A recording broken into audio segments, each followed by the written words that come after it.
le Flash Info. Et elle a une élus et clients qui font corps derrière les salariés de GP Décor. Hier, mardi 24 septembre, une vingtaine de personnes étaient réunies sur le parking du magasin de la glacerie pour soutenir les 4 employés qui ont vu l'enseigne fermer ses portes le 17 septembre dernier.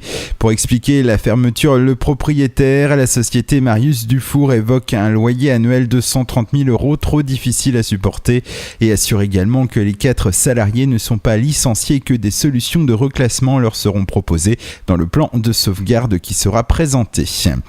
Hier a débuté la 3e session de l'année aux Assises de la Manche à Coutances. 4 affaires seront évoquées jusqu'au 4 octobre. La première affaire évoquée à huis clos concerne un jeune homme accusé de viol sur mineur de 15 ans. Les faits se seraient déroulés dans le Nord Cotentin avant 2006. Le verdict devrait tomber aujourd'hui.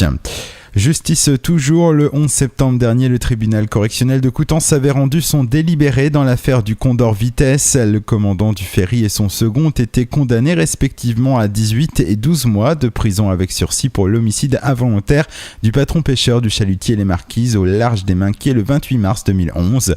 Le procureur de la République avait requis 3 ans de prison contre chacun d'eux, dont 1 an ferme pour le commandant et 6 mois pour le second. Hier, il a fait appel de la décision du tribunal. Depuis samedi, un arrêté préfectoral interdit le ramassage des huîtres et des moules ainsi que leur commercialisation sur le secteur de Hauteville.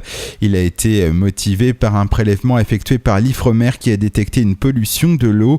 Cet arrêté s'applique aussi bien aux pêcheurs occasionnels qu'aux conchiliculteurs.